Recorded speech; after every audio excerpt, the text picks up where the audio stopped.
Hey everybody, and welcome to this week's edition of This Woman Can. I am your host, Janice Sutherland, career strategist for professional women of colour over 40 who want to realign their values and priorities.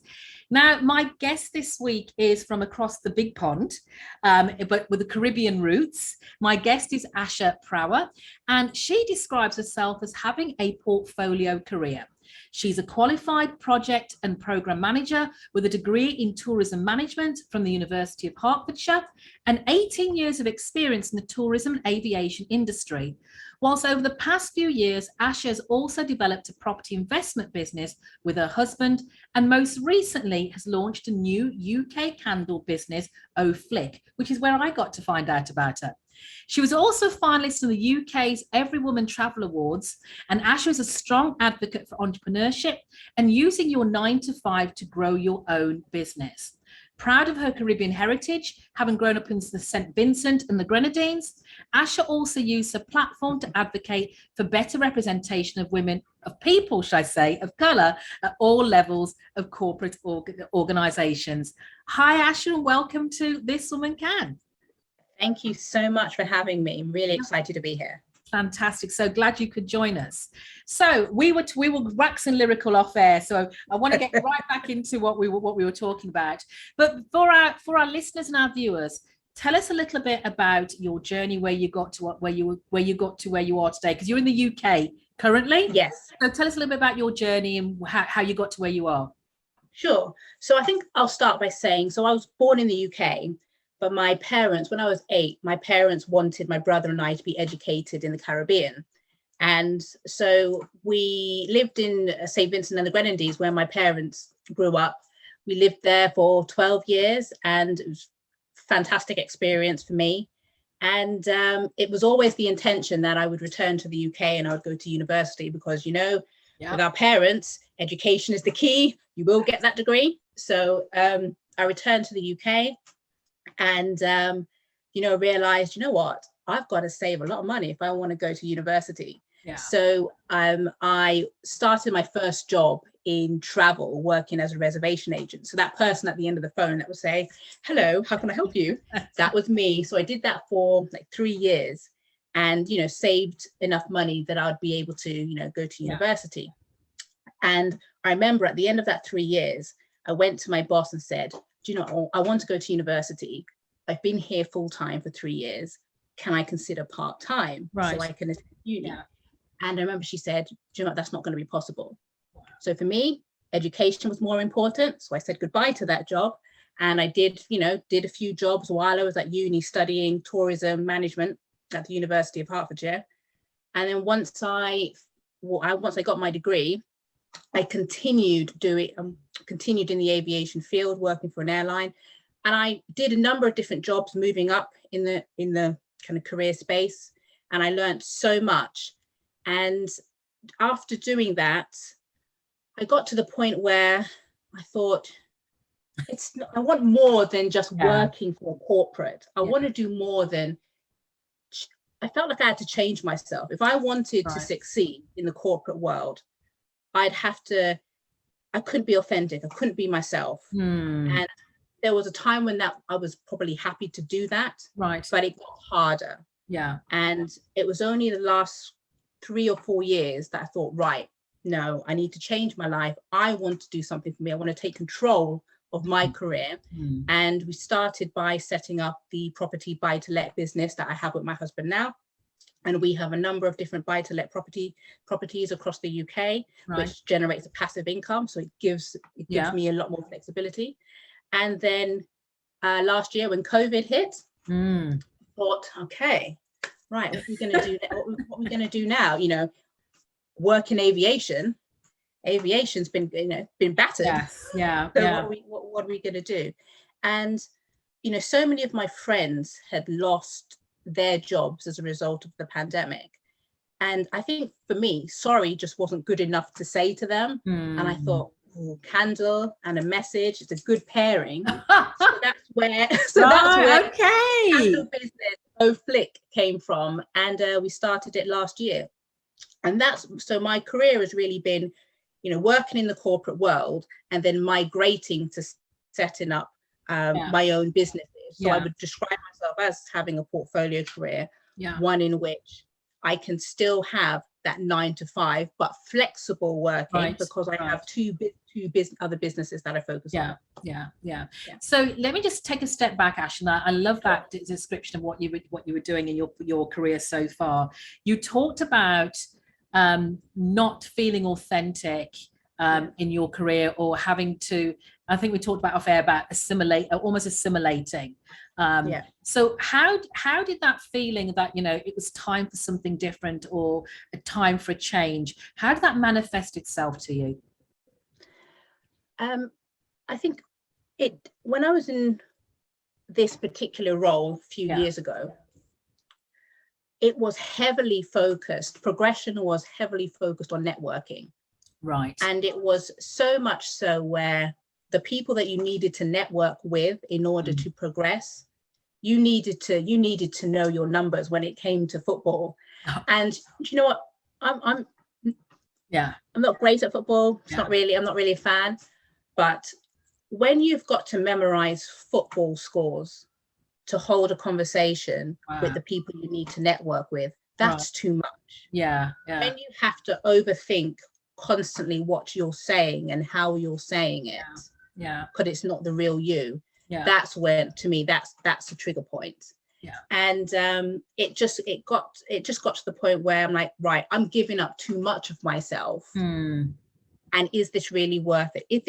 Is this my definition of success? And that's when I realized, well, actually the success that I wanted maybe in my 20s is not the success I want in my 30s. Thank you. I feel like, when I grew up, it was, you're going to get your degree because you need to get a job. So you're going to get a job and you're going to work in the corporate world.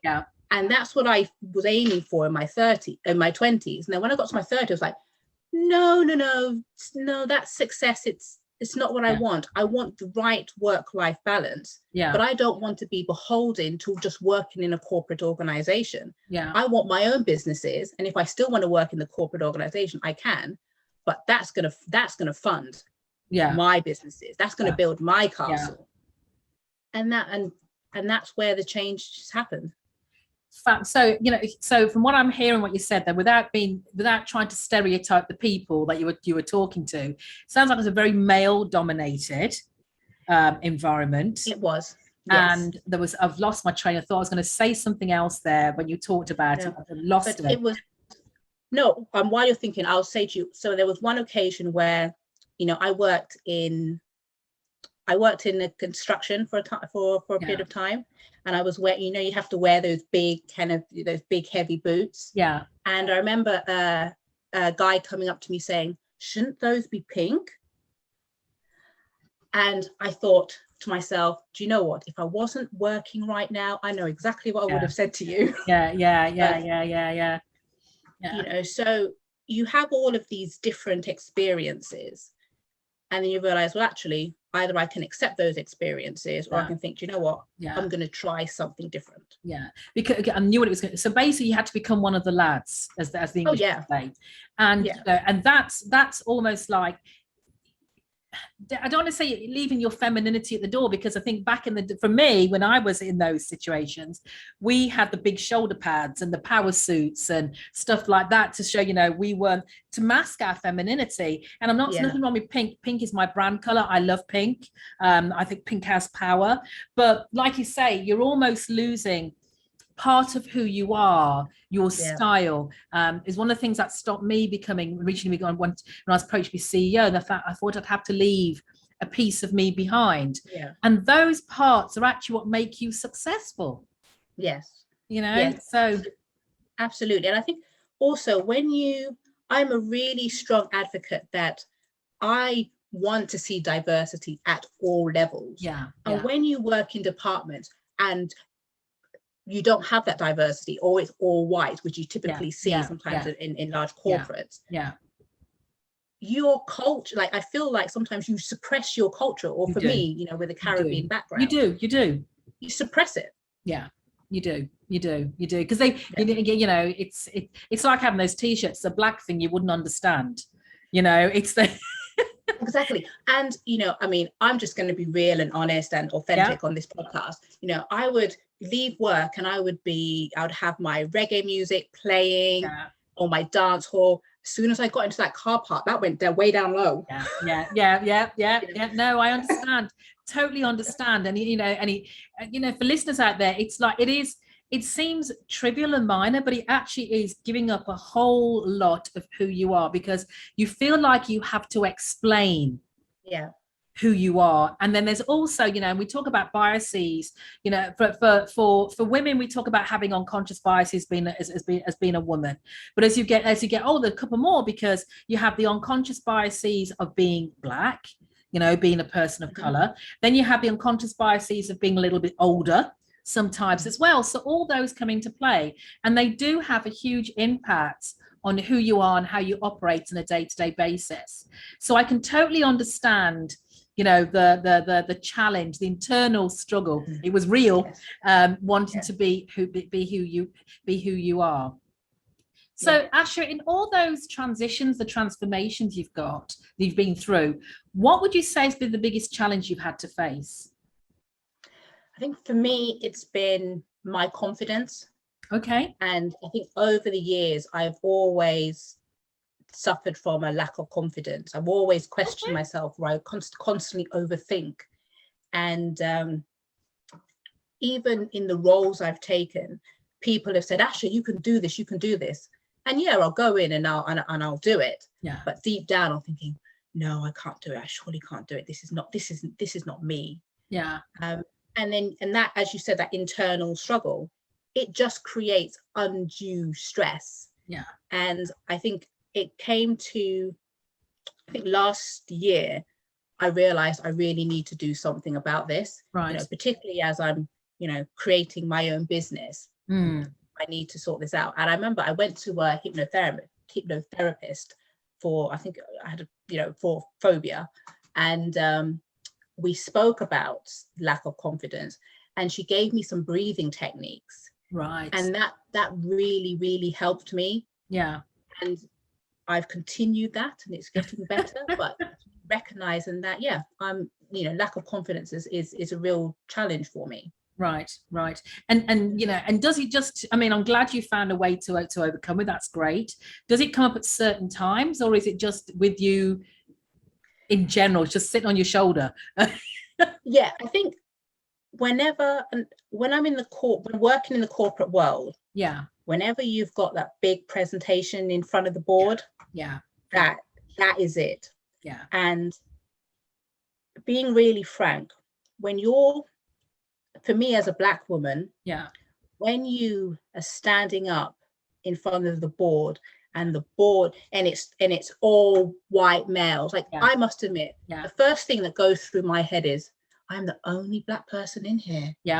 And then you have to quickly snap out of it. You nail that presentation. But that's what goes in my head. So you have to. So I feel like I have to overcome that. Yeah.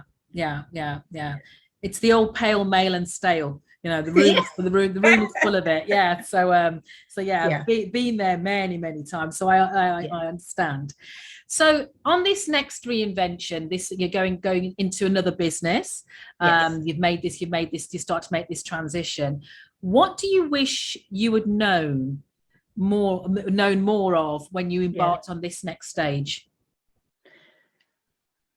I wish I knew earlier that setting up your own business was an option. And I know it sounds really stupid, but it's about how you grow up. And I feel like, as in the Caribbean, and I'll say, Caribbean parents, you grow up to know education is the key.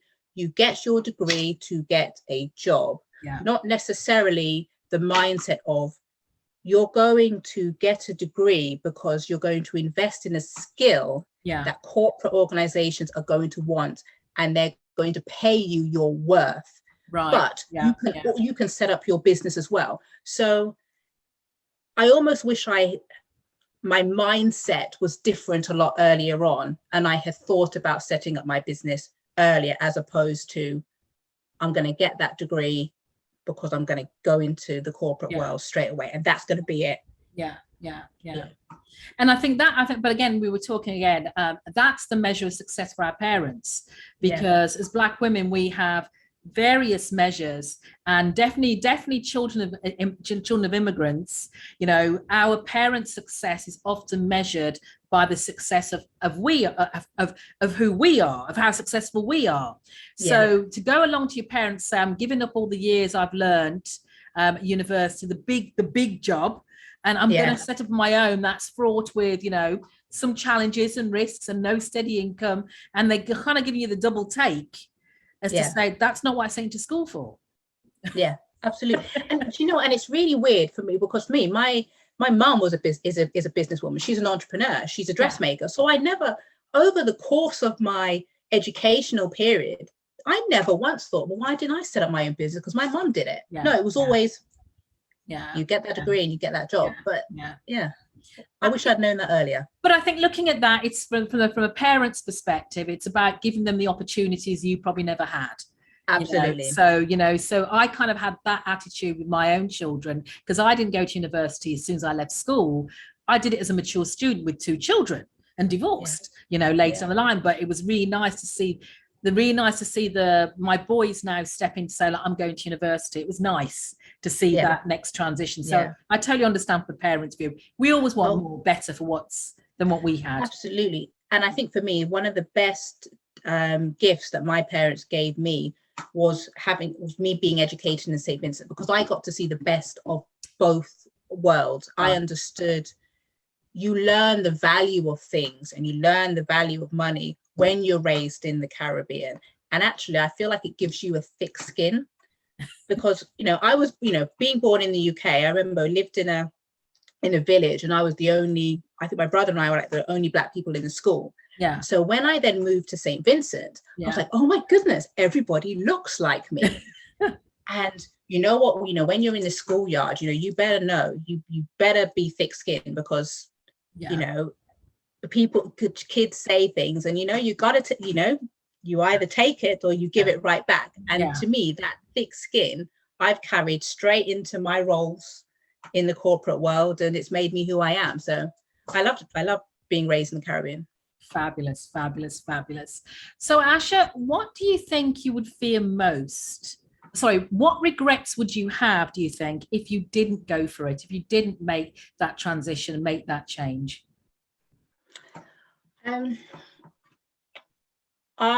My fear would be that I would have never been myself. Right. That I would have turned into somebody that I really wouldn't be pleased of, or I would have lost who I am. Yeah. And to me, I would have lost my Caribbean roots, and I would have just completely morphed into somebody that I didn't recognize, and maybe my family didn't recognize. Yeah. Which for me is huge. Yeah. So and also it's that work-life balance, I think, is really which is really important. And I think if I didn't make the changes now, that work-life balance would have been completely skewed. I remember years ago, if somebody says, do you know what are your hobbies? I probably couldn't tell you if I had any, because all I knew how to do was work, and the weekend was, I'm just going to rest. That's completely changed. So. And I like what you said there. There's a little thing, you've mentioned it a couple of times, and something I come across with a lot of women I work with who may be all consumed in their day-to-day corporate or their work, is that loss of identity. Yeah. Because one of the things I see happening is that women also start to second guess themselves, that if I do not have this job, this career, who am I? Yeah. And it's very interesting you talk about that struggle for you was like you didn't want to lose who you were. But I think sometimes we're so deep into it, we don't even realize we've lost who we are until we're faced with the question of who are you? Yeah. So I love that you identified that pretty early on. Yeah, I honestly, years ago, all I did was, it was work. There was nothing else. There was no hobbies. I couldn't even write that, what your hobbies at the end of the CV. I'd have to make that up. But and it sounds trivial, but it's so true, because, you know, if you don't have your own identity outside of work, it makes that transition when you become so uncomfortable doing what you're doing, but you don't know who you are. It makes that transition even more difficult. It does. Trying to work out, because you have to know yourself first before Yeah. you can change what it is you want to do. Yeah, absolutely. And I feel like now that I'm going through that transition, at the moment I'm doing kind of a temporary piece of work for a corporate. Yeah. And I've gone in with a different attitude, and I'm like, I know who I am, and I'm comfortable with this, and I don't need to completely change myself. And I'm like, you will take me as I am. Excellent. That breathe, that breath of fresh air, and that, you know, brush my shoulders type of thing. That's all good. Yeah, I'm all good. That's all good. So Asha, describe for us one of your biggest challenges and how you overcame it and the lessons learned. Ooh, I think the biggest challenges for me has to be the mindset change of focusing on my businesses.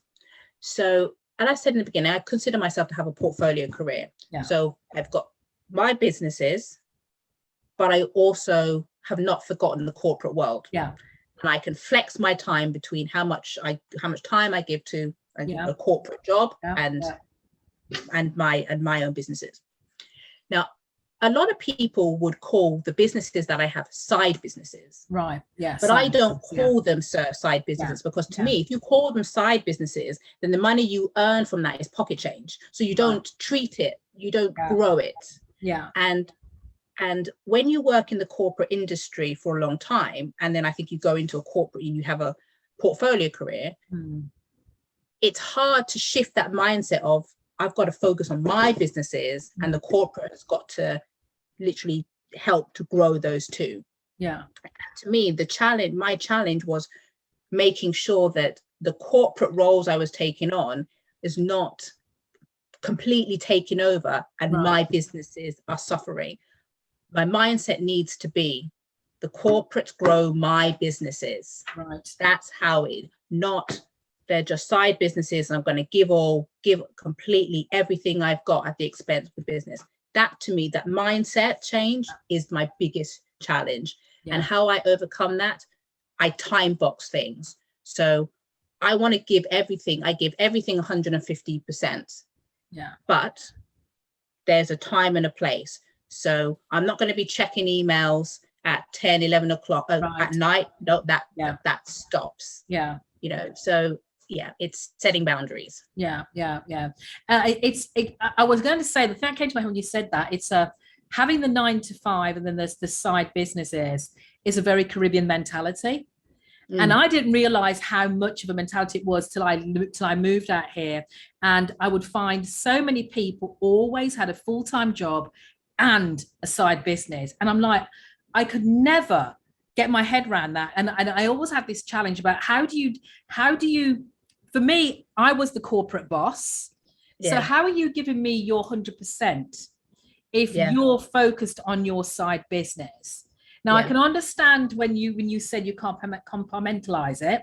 I understand that. I'm not sure everybody was that, especially here, and I'm not going to say it, especially in the Caribbean. I'm not saying everybody was that diligent. Yeah. No, I was trying to say, and I think it's a fair, as a boss, as a corporate leader, I think it's a fair question to ask anybody who has other businesses. I think for my situation, I think my husband and I, we have a really, really good relationship regarding the business. Yeah. And he's an aviation consultant, so he has flexibility in what he does. Right. So we work together well as a team. Yeah. And also for me, it's important that, I take on the right corporate 9 to 5. So, it can be a temporary role, which means, and I'll say to my husband, for the next 6 or 9 months, I'm going to give this amount of time to this corporate, this piece of work. Can you run these two businesses? So we work. Yeah. We work well. That I'm makes lucky to sense. have that support. Yeah, that's good. That's a good way to approach it. It's a great way to approach it. So Asha, everything's been hunky-dory. Everything sounds like it's been very successful. But just like social media, we don't always like to talk about the things that don't go so well in our lives. So how has failure made a positive difference in your life? So throughout my career, the jobs that I have done, a lot of them have been because somebody has approached me and said, do you know what? This job is going to be right for you. I think you should do this role. Okay. And even though I thought, you know what, might not be the job for me, I've always done it because somebody else has said, yeah, do it. And then I make it work. And that worked to a point. And then there was this particular job that I took. And I realized pretty quickly, this is not working for me. No. And I had to make that decision to say, actually, I need to cut ties here because it's just not working. And I say it when we talk about failure. I think for me, the failure was not saying no earlier. Right. Always being used to saying yes to things, but actually I should have said no to this particular job. And what I've learned from that is you can say no. Be saying no to things, it's okay. And even though somebody might say to you, you can do this job, you should say to them, yeah, I can do it, but I don't have to do it, and it's not right for me. And that my failure was I didn't say no. And that little word, that two-letter word, can be very detrimental to a lot of women not being able to say no. But I think for me, and when I heard you talking about it, I have what I call my spidey senses. So if my gut doesn't tell me, if I feel the tingle, it's not, something doesn't feel right, or if you say out here, my spirit not tech, listen to that intuition. Sometimes listen to that. It's so funny what you said that, because my husband is white, and I use these phrases, and he's like, what did you say? And I was like, let me break it down for you. Let me explain this. My spirit doesn't take to this. It's just not resting with me. It doesn't feel rest. Doesn't sit well with me. That's great. So Asha, what has been your biggest career triumph? To me, my biggest career triumph was setting up O'Flick. Okay.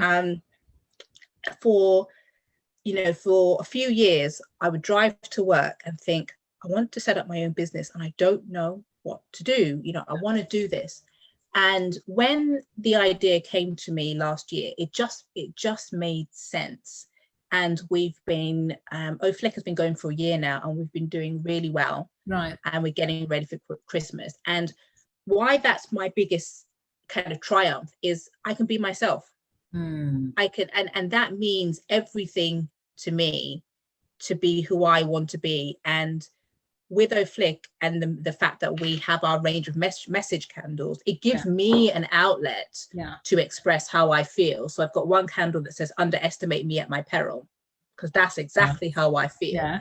And if I can share that with other people, and they can take that candle and remind somebody else, that means a lot. So me, O'Flick being the outlet for me to just be myself, and for me to, I feel like it gives me some power. Right. I've got my business, and I'm working to grow that business. I'm not working to grow somebody else's business. This is mine. And that for me is everything to me. I'm curious about the candles, because you talked about not having any hobbies because you didn't have time for hobbies. Now, do you make the candles? Do you make the candles from scratch yourself? Yes, my husband and I, we make the candles ourselves. So it's homemade. We use rapeseed and coconut wax, which I absolutely love, because the coconut for me is a nod to my heritage. And we make them all at home. Wow. But candle, I'm still curious. candles, was it, I mean, were you doing it as a hobby before you thought of it, or you know, as relaxation, or as an outlet, or you just thought, I'm going to make a candle? Yeah, no, I think I've always loved candles. And my poor husband, like, we would go to the shop and I would be there for hours looking at the candles, smelling them, getting the right vessel. And he was like, he would never understand. Well, he understands now. And when we thought about doing the candle business, we thought, okay, right, we needed to do a lot of experimentation into, can we make the candles ourselves? And, you know, we did a lot of work, you know, a lot of trials, and until, you know, we were confident enough to say, do you know what, right, we've got something that absolutely works, and we think we can absolutely market this. And that's what we're doing now. Oh, fabulous, fabulous, fabulous. So if you had to start over from scratch, Asha, knowing what you know now, what would you do differently? I would absolutely start my own business a lot earlier. Okay. I would consider a degree in IT. Okay. And I would make sure I know more about Microsoft Excel, because it's the bane of my life, and I need to know a lot more about how to use it. And yeah, I'm being way too honest with you. Oh, Excel. That's not one I've come across before, but I do. No. I when we finish, I will tell you my story, my relationship with Excel, so I can have some empathy with you, empathy there. So Asha, what advice would you share women who are either embarking on their own transition journey? What would you say to them? What kind of advice would you give them if they're at that crossroads, thinking, what next? The advice I would give to them is, please pursue your dream. If you've got an idea, and please don't give up. Don't think, do you know what, I can't possibly do this, because you absolutely can. And there are a lot of people out there that you can go to for support. And today, I think setting up your own business, or actually you don't have to give up your job to set up your business. You know, now is a better time. What better time is there now to make a change? You know, I think with the pandemic, it's giving us the opportunity to pivot and to make those changes. You know, we're in a position where a lot of us are working from home, and that's allowed.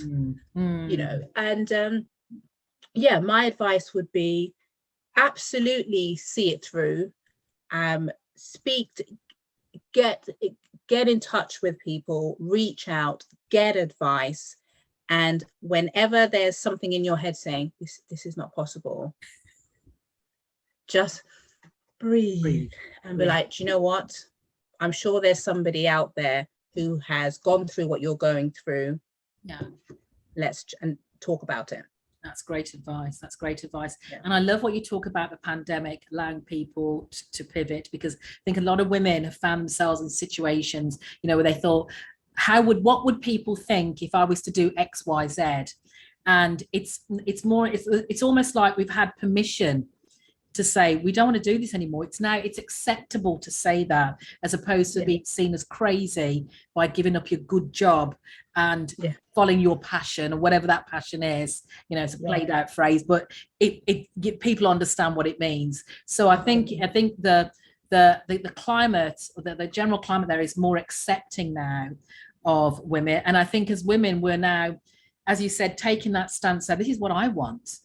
This is about me now. Let me have a little bit of me first, not selfish, but a me first, self first.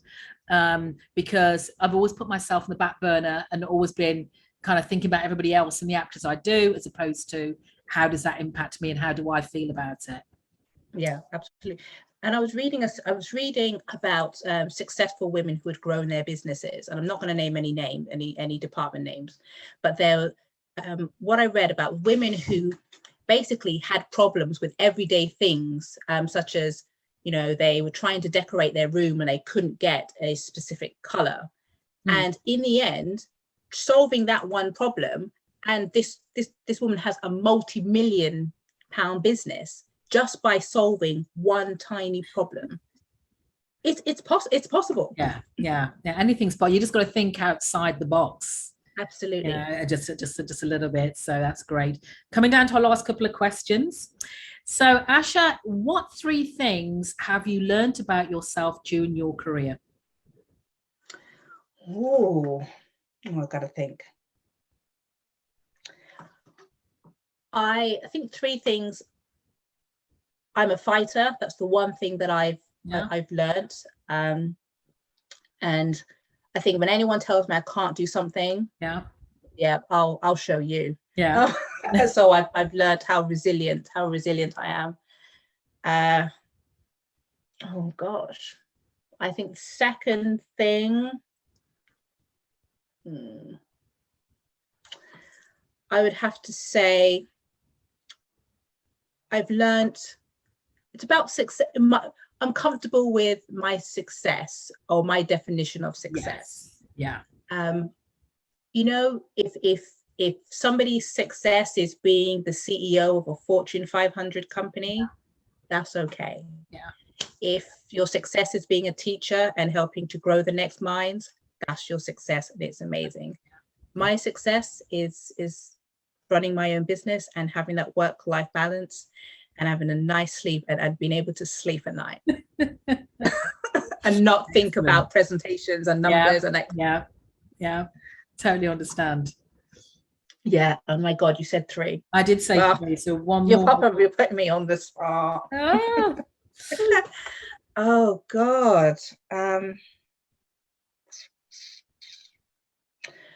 I think the next one would have to be is that you don't have to be in a 9-to-5 permanent job for the rest of your life. You can be flexible. You can change it up. Now is the time when you're allowed. You can do that. Excellent. So you don't have to stay. You don't have to stay on the career path that you were on in your 20s. Yeah. You've grown, and actually, when you grow, you make changes, and that's okay. Yeah.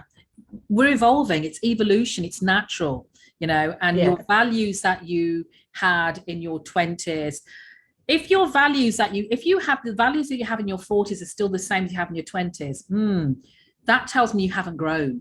You haven't grown. Yeah, there's no growth. There's no growth, so it's only natural that we evolve.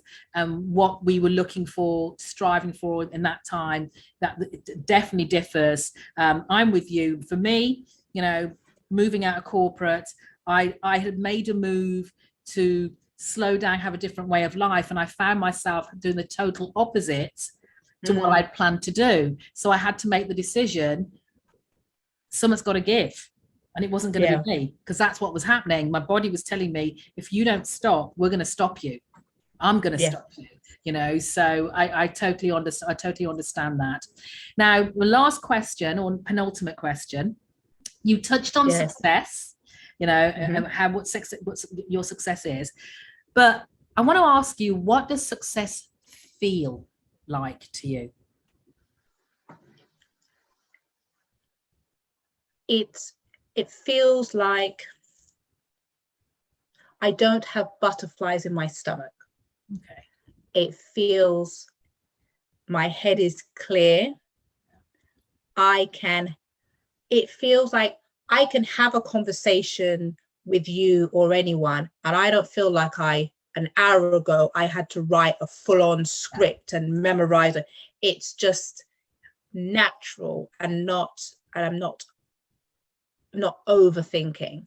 Or I can finish this lovely conversation with you and not think, oh my God, what did I say? Oh my God, what did I do? Yeah. Just a peace. Excellent. So I've loved our conversation, Asha. If people want to get to know more about what you do, connect with you, get to know more about OFLIC, how can they do that? Okay, so if you want to find out a lot more about OFLIC, follow us on Instagram at OFLIC Candles. It's also the same on Facebook. That's for my businesses. from a corporate perspective, you can find me Asha Prower on LinkedIn. Yeah. And I'm everywhere. Fabulous. So thank you so much for giving up your time today, Asha. It has been wonderful talking to you. Thank you so much.